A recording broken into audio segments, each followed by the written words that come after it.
हाँ, तो last lecture में हम लोगों ने देखा था कि लॉ ऑफ मल्टीपल प्रोपोर्शंस। तो इस लेक्चर में हम लोग स्टार्ट करने वाले हैं कि Gay Lussac's law of gaseous volumes. Gay Lussac law क्या होता है गैसियस वॉल्यूम का?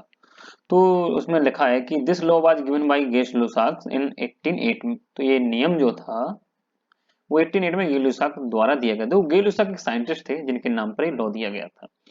ही observe that when gases combine और आर और हाँ यहाँ पे और are produced in a chemical reaction they do so in a simple ratio by volume provided all gases are at the same temperature and pressure. उन्होंने कहा, तो उन्होंने क्या कहा कि जब गैसेस ही ऑब्जर्व, उन्होंने देखा कि जब गैसेस कंबाइन होती हैं और या are produced in a chemical और कोई केमिकल रिएक्शंस हो रही है तो उसमें वो प्रोड्यूस होती हैं, तो ये एक सिंपल वॉल्यूम के सिंपल रेशियो में होती हैं। Provide all gases are at the same temperature, अगर उन्हें सभी गैसेस को सेम टेम्परेचर प्रेशर पर प्रोवाइड किया जाता है तो 10 100 ml of hydrogen combine with 50 ml of oxygen to give 100 ml of water vapour. तो उन्होंने कहा कि जब 100 ml ऑफ हाइड्रोजन को लेते हैं जो कि कंबाइन करती हैं 50 ml ऑफ ऑक्सीजन के साथ में, तो 100 ml ऑफ वाटर वेपर को देती हैं। जो कि एग्जांपल में लिया उन्होंने कि हाइड्रोजन 100 ml लिया, ऑक्सीजन 50 ml लिया और वाटर 100 ml बनाया। उन्होंने कहा भाई एक रिएक्शन हो रही है और 100 ml वाटर का फॉर्मेशन हो रहा है, तो इस रिएक्शन को 10 the volume of hydrogen and oxygen which combine it's mean that 100 ml and 50 ml bear a simple ratio 2:1। तो उन्होंने कहा कि भाई जब आप वाटर बना रहे हो 100 ml वाटर बन रहा है आपका, तो 100 ml इस रिएक्शन में उन्होंने क्या किया कि हाइड्रोजन लिया और 50 ml ऑक्सीजन लिया और 100 ml वाटर वेपर बनाया उन्होंने। तो इस रेशियो उसमें उन्होंने देखा कि भाई ये तो सिंपल रेशियो 2:1 में प्रेजेंट था। तो आप ये देख सकते हो कि नीचे लिखा है कि Gay Lussac discovery of integer ratio volume relationship is actually the law of definite proportions by volume. तो जैसा कि हमने ऊपर पढ़ा है कि डेफिनेट प्रोपोर्शंस वेट के रूप में देखा, जैसे conservation of mass of flow होता था कि उसमें क्या होता था कि रिएक्टेंट और प्रोडक्ट का जो मास होता था वो फिक्स रहता था। वही जितना हमने मास रिएक्टेंट में लिया है उतना ही हमें प्रोडक्ट में ऑपरेट होगा। बट इस रिएक्शंस में आप देखोगे तो उसमें ये बोला है उसने कि ये डेफिनेट प्रोपोर्शंस ऑफ वॉल्यूम के द्वारा दिया है। ये डेफिनेट प्रोपोर्शंस ऑफ वॉल्यूम के द्वारा दिया कि अगर आप वाटर कहीं पे भी बना लो, जैसे कि ये तो है ना, ये तो हमारा लॉ ऑफ डेफिनेट प्रोपोर्शंस, लेकिन इसमें हमने क्या देखा था, देखो मास देखा था कि कितना परसेंटेज हो रहा है किसी एटम का, कितने परसेंट वो पार्टिसिपेट कर रहा है। इसी प्रकार इसमें देखा कि कोई भी रिएक्शंस हो रही है तो आप उसमें देखोगे कि वॉल्यूम जो है वो हमेशा फिक्स ही रहेगा रेशियो में। आप वाटर कहीं भी देख लो, कहीं कैसी भी सिचुएशन बनाओगे, वाटर में हमेशा दो पार्ट रहेगा, वो वाटर हाइड्रोजन का रहेगा, क्योंकि फॉर्मूला H2O होता है। तो वो दो हमेशा पार्ट ऑक्सीजन का हाइड्रोजन का रहेगा और एक वन पार्ट हमेशा किसका रहेगा, ऑक्सीजन का रहेगा। लेकिन इसमें ये नहीं होता है कि भाई जैसे देख रहे थे मास में कि नहीं, mass conservation law of mass जो था ना कि भाई मास में हमेशा रिएक्टेंट में मास उतना ही रहता था और प्रोडक्ट के जब वेट के अकॉर्डिंग देखते थे तो उतना ही रहता था। लेकिन ये जो है वो वॉल्यूम के लिए दिया गया है कि वॉल्यूम के हिसाब से अगर आप देखोगे तो जैसे 50 ml है, ये 100 ml लिया हाइड्रोजन 100 ml और ये 50 ml लिया तो 100 ml वाटर बनाया उन्होंने। तो आप 100 ml वाटर जब भी बनाओगे या कितना भी ml वाटर है तो उसमें हमेशा ही 2:1 में ऑक्सीजन एंड वाटर का रहेगा, यानी कि 2 भाग रहेगा हाइड्रोजन का और 1 भाग रहेगा ऑक्सीजन का, तो वॉल्यूम के रूप में। तो ऐसा ही बस ये लॉ है वॉल्यूम के रूप में दिया गया, जो कि अगला आता है कि एवोगाड्रो लॉ क्या होता है। देखो इन 1811 Avogadro propose that equal volumes of all gases at the same temperature and pressure should contain equal number of molecules. तो ये लॉ बताता है कि 1811 में एवोगाड्रो साइंटिस्ट थे, उन्हीं के नाम पे लॉ दिया गया। तो उन्होंने बताया कि अगर हम कोई गैसेस लेते हैं, अगर दैट इक्वल वॉल्यूम लेते हैं, अगर कोई गैसेस हैं, अगर हम उसके इक्वल वॉल्यूम्स को लेते हैं और सेम टेम्परेचर और प्रेशर को रखते हैं, तो वो हमेशा ही इक्वल नंबर ऑफ मॉलिक्यूल्स को भी कंटेन करके रखती हैं। बस इतना याद रखना है कि अगर कोई गैसेस हैं उनमें उनका अगर हम सेम टेम्परेचर और प्रेशर पर समान वॉल्यूम लेते हैं तो उनमें जो नंबर्स प्रेजेंट होते हैं मॉलिक्यूल्स के वो भी समान ही होते हैं। Avogadro made a distinction between atoms and molecules which is quite understandable in present time। और Avogadro ने एक एटम्स और मॉलिक्यूल्स के बीच में डिस्टिंक्शन मतलब डिफरेंस को बताने के लिए डिफरेंस को बताया प्रेजेंट टाइम में, जो कि अंडरस्टेबल मतलब जिसे हम समझ सकते हैं प्रेजेंट टाइम में। उन्होंने एवोगाड्रो जो थे उन्होंने एटम्स और मॉलिक्यूल के बीच में एक डिफरेंस को बताया जिसे हम प्रेजेंट टाइम में समझ सकते हैं। If we consider again the reaction of hydrogen and oxygen to produce water, यदि हम आगे फिर से कंसीडर करते हैं कि कोई रिएक्शन है कि हाइड्रोजन और ऑक्सीजन जो है आपस में कंबाइन होते हैं और वाटर को प्रोड्यूस करते हैं, बी सी दैट, तो हम देखते हैं कि 2 volume of hydrogen combine with 1 volume of oxygen to give 2 volume of water without leaving any unreacted oxygen. तो उन्होंने कहा कि वाटर का हम फॉर्मेशन कर रहे हैं और हम देखते हैं कि 2 वॉल्यूम हाइड्रोजन का अगर एक वॉल्यूम ऑक्सीजन के साथ में कंबाइन करता है, जैसे कि हमने 2H2 प्लस O2 लिया, यानी कि H2 आइसोमेट्रिक रेशियो के अकॉर्डिंग लेंगे कि आगे हम देख रहे हैं 2 लगा यानी कि 2H2 है और प्लस 1O2 लिया हमने, तो कितना, तो इसमें क्या हो गया, 2 वॉल्यूम्स वाटर ऑब्टेन हुआ और इसमें कोई भी अनरिएक्टेड स्पीसीज नहीं रही। हाइड्रोजन ऑक्सीजन कंप्लीटली आपस में रिएक्ट हो गए, कोई भी अनरिएक्टेड स्पीसीज नहीं बचती है। Note that in the figure 1.9 page 16 each box contains equal number of molecules। ध्यान देने वाली बात यह है कि फिगर जो 1.9 दिया गया है पेज 16 पर, प्रत्येक बॉक्स में equal number of molecules present होने का। इनफैक्ट देखो हम ये देखते हैं, ये डायग्राम है, इस 1.9 है 2 volumes of hydrogen react with 1 volume of oxygen to give 2 volumes of water vapour. तो इसमें उन्होंने कहा कि 2 वॉल्यूम जब हाइड्रोजन रिएक्ट करते हैं 1 वॉल्यूम ऑफ ऑक्सीजन के साथ में, तो वो 2 वॉल्यूम ऑफ वाटर वेपर को देते हैं, यानी कि एक H2A एक H2A, यानी कि 2H2 और एक O2, एक वॉल्यूम ऑफ O2 आपस में रिएक्ट करके क्या दे दिया उन्हें, 2H2O, 2 volumes of water vapour दे देते हैं। बस यही उन्होंने बताया इसमें कि note that in figure 1.9 page each box contains equal number of molecules को कंटेन रखते हैं। In fact Avogadro could explain the above result by considering the molecules to be polyatomic। हाँ, इनफैक्ट वास्तव में एवोगाड्रो ने जो रिजल्ट को explain किया कि मॉलिक्यूल जो होते हैं वो पॉलीएटॉमिक भी हो सकते हैं।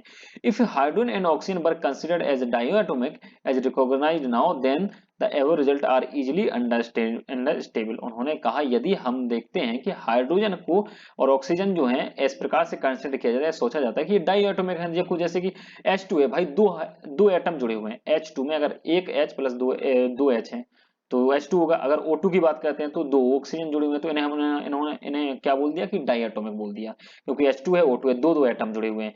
अगर पॉलीएटॉमिक जब 2 से ज्यादा एटम प्रेजेंट होते हैं तो उसे हम क्या बोलते हैं भाई, पॉलीएटॉमिक बोल देते हैं। Then ever results are easily understandable, जिसकी वजह से जो रिजल्ट है हम इजीली अंडरस्टेबल कर सकते हैं। However Dalton and others believes at that time the atoms of the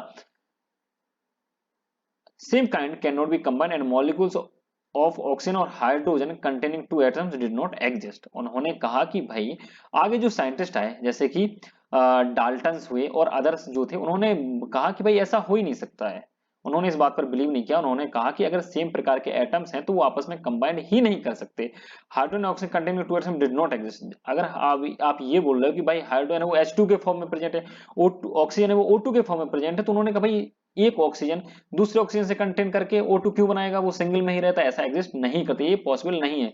दो हाइड्रोजन आपस में सेम जुड़ के H2 में नहीं कन्वर्ट नहीं हो सकते। तो उन्होंने कहा कि भाई ये तो हम बात को एग्जिस्ट नहीं करते, ये बात हम नहीं मानते, ऐसा साइंटिस्टों ने कहा। Avogadro's proposal was publish in France journal de फिजिकी।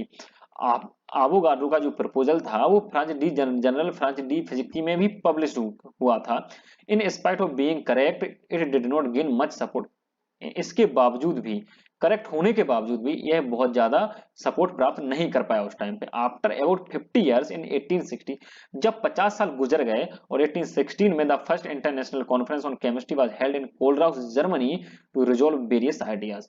जब 50 साल गुजरने के बाद 1860 में ये फर्स्ट इंटरनेशनल कॉन्फ्रेंस हुई जर्मनी में, कोलराउस जर्मनी में, केमिस्ट्री के बारे में, और उस पर कई सारे आइडियाज जो थे उनको डिस्कस किया गया एट दैट मीटिंग। उस मीटिंग के दौरान तो Stanislao Cannizzaro represented sketch of course of chemical philosophy.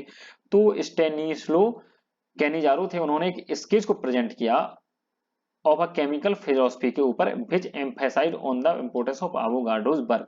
तो जिसके द्वारा बताया गया कि भैया जो एवोगाड्रो ने कहा था वो काफी हद तक सही था, तो उनको एम्फेसाइज किया गया उनके इंपोर्टेंस को, कि उन्होंने जैसा बताया था कि अब कि भाई सेम प्रकार के भी एटम्स आपस में जुड़ जाते हैं, जैसे हाइड्रोजन हाइड्रोजन जुड़ के H2 बनाता है, ऑक्सीजन ऑक्सीजन का O2 बनाते हैं, तो ऐसा भी पॉसिबल होता है, जो कि पहले एक्सेप्ट नहीं किया गया था, फिर बाद में ये डिस्कशन के बाद उसको भी एक्सेप्ट कर लिया गया।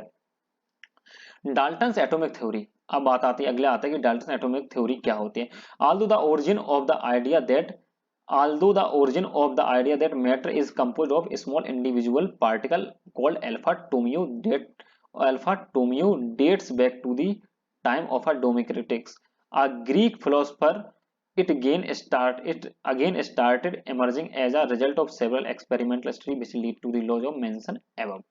तो आल दो देखो इसमें क्या बोला कि यद्यपि origin of the idea that matter is compose, हालांकि उन्होंने बताया कि मैटर जो होता है वो कई सारे छोटे छोटे पार्टिकल्स को कंटेन करके रखता है, जो कि जिन्हें अल्फा टोमियो बोला, या हम जिन्हें कह सकते हैं कि अल्फा टोमियो बोलते हैं, जो कि इंडिविजुअल होते हैं, मतलब जिन्हें आगे तोड़ा नहीं जा सकता। मान के चलो कि हम कोई भी चीज हम बनाते हैं, मान के चलो हमने एक मकान बनाया, तो उसमें क्या होता है, सबसे इंडिविजुअल सबसे छोटी जो एक मान के चलो कोई मकान है जिसकी हमने दीवार खड़ी की या बॉल खड़ी की, तो उसका जो सबसे छोटा पार्टिकल होगा ना, मान के चलो एक ईंट है, अब ईंट इतनी छोटी हो कि जिसे आगे आप काट नहीं सकते, तोड़ नहीं सकते, डिवाइड नहीं कर सकते, इंडिविजुअल जिसे बांटा ना जा सके, तो उसे हम सबसे छोटी मतलब उसका छोटा ओरिजिन बोल सकते हैं कि भैया ये इससे मिलकर के बना हुआ था पार्टिकल कॉल्ड अल्फा टोमी। तो उन्होंने कहा कि भाई कोई भी मैटर होता है वो सबसे छोटे इंडिविजुअल पार्टिकल्स को भी कंटेन करके रखता है, जिन्हें हम अल्फा टोमियो के नाम से जानते हैं। Dates back to the times of Democritus, a Greek philosopher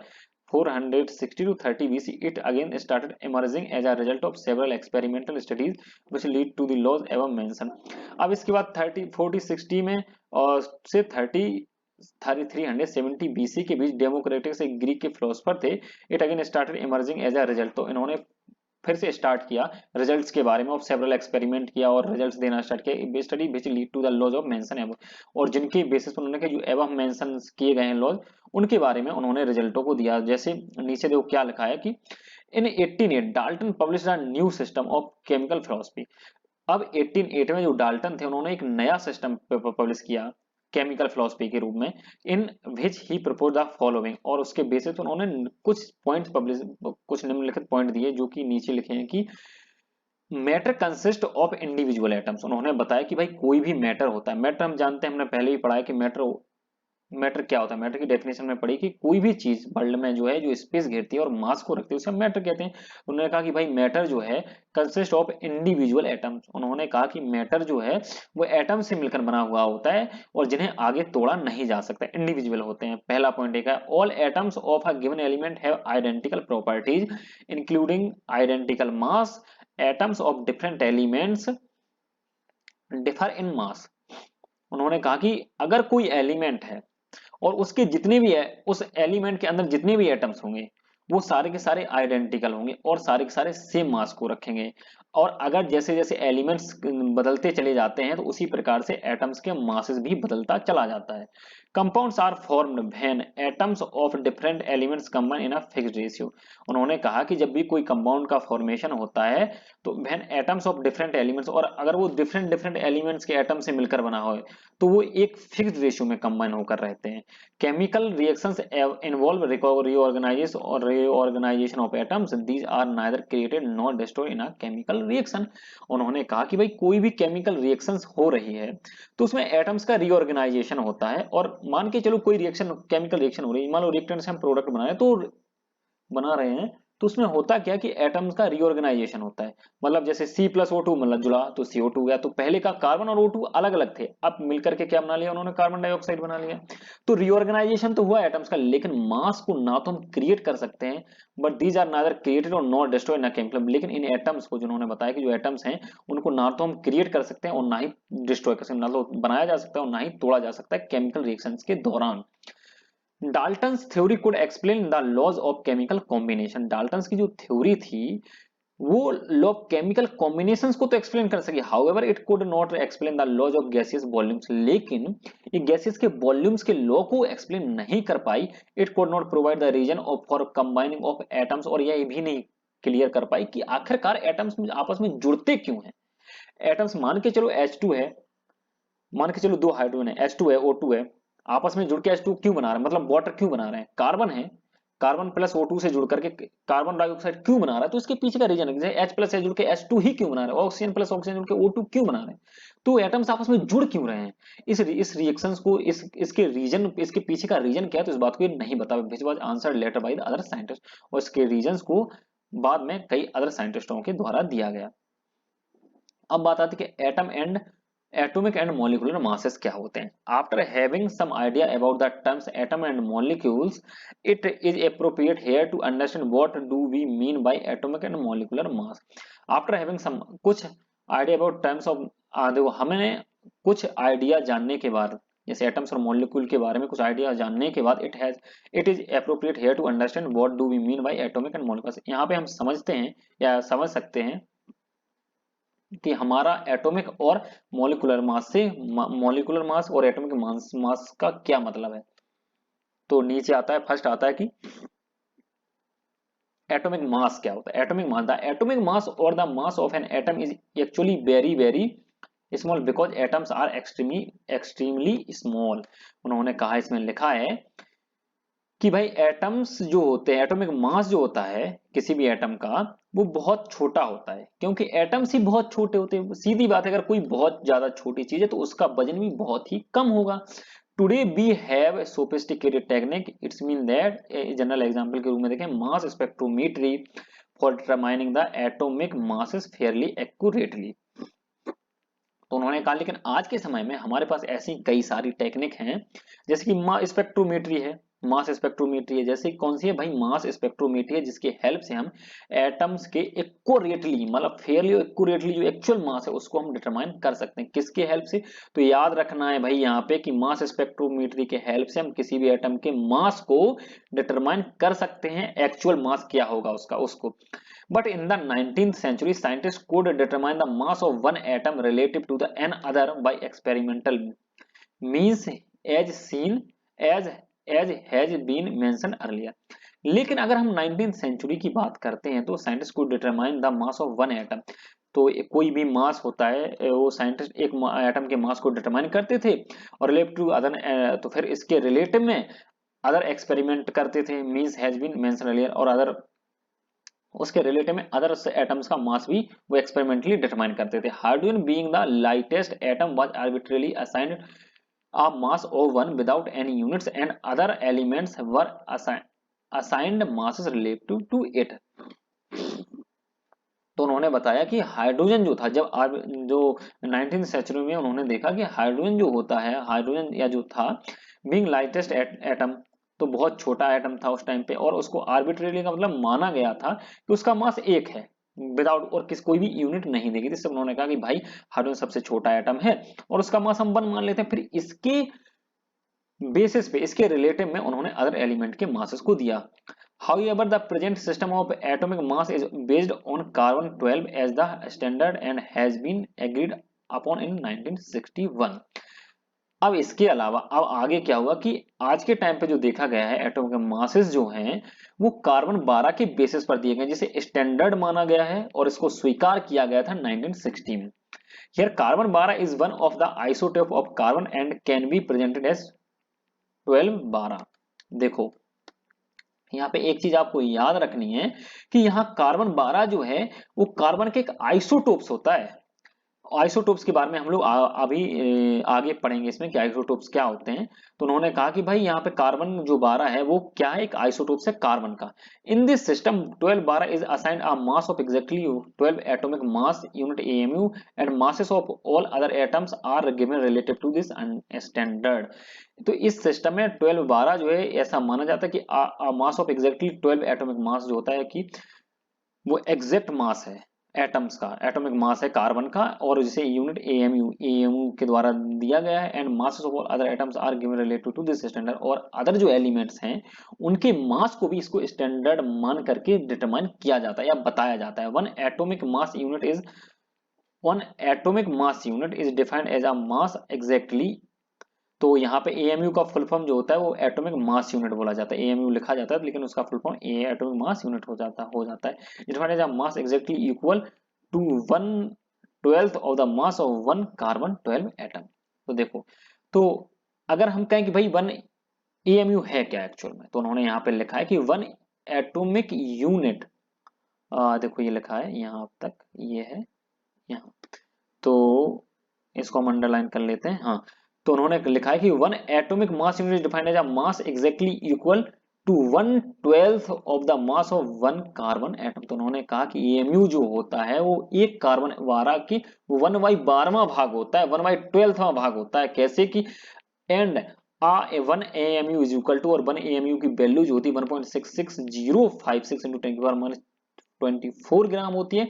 mass of an atom of hydrogen, और अगर हम हाइड्रोजन के एटम का मास देखते हैं तो 1.6736 इंटू 10⁻24 ग्राम होती है। दस in terms of AMU the mass of hydrogen atom का जो मास होता है वो 1.67 को एएमयू में डिटरमाइन करने के लिए हम इस यूनिट से वन एटम का मास निकालना है, इसलिए इससे डिवाइड कर देते हैं किसी वन एएमयू की वैल्यू से, तो इसका मास जो होता है वो 1.88 एमयू आ जाता है।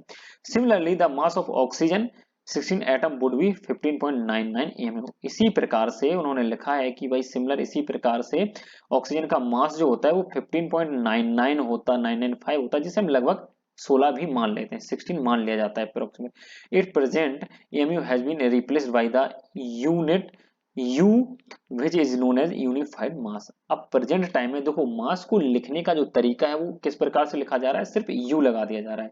पहले क्या होता है कि जैसे उन्होंने कहा भाई किसी का मास है, जैसे ऑक्सीजन का 16 है तो उन्होंने कहा 16 एएमयू होता है, 15 है तो 15 एएमयू होता है, 2 है तो 2 एएमयू लिखा जाता है। लेकिन प्रेजेंट टाइम में एएमयू यूनिट को हटा करके सिर्फ यू से रिप्रेजेंट किया जाता है कि 12 यू है, 16 यू है, 17 यू है, 18 यू है, जिसे हम यूनिफाइड मास भी बोलते हैं।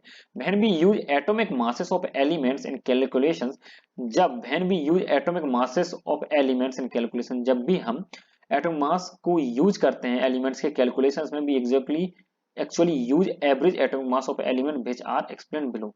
तो अगर हम किसी भी एलिमेंट्स का मास एक्चुअल में यूज करते हैं, जैसे हमने कहा भाई ऑक्सीजन का हम 16 है, कार्बन का हम 12 करते हैं, तो वो एक्चुअली में ना उसका एवरेज मास होता है। एटॉमिक मास जो होता है वो एवरेज के द्वारा निकाला जाता है, जिसे हम नीचे देखेंगे, देखो ये लिखा है।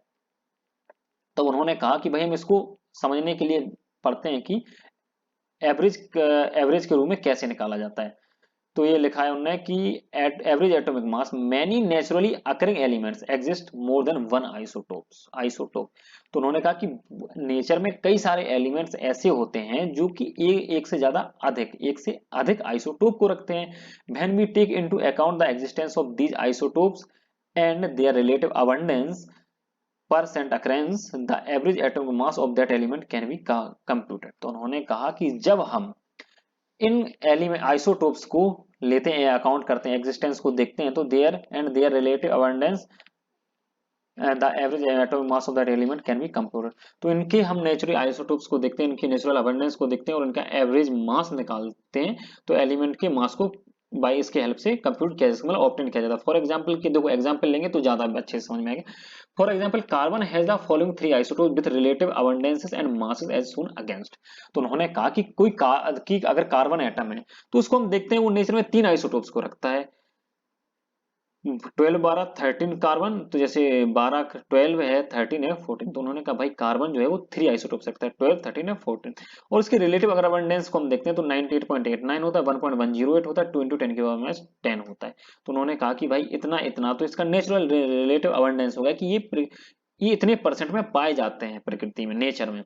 और इनका मास देखते हैं तो मास कितना, 12 कार्बन का 12, 13 का 13 और 14 का 14 होता है, 14 ऑब्टेन हो रहा है हमें।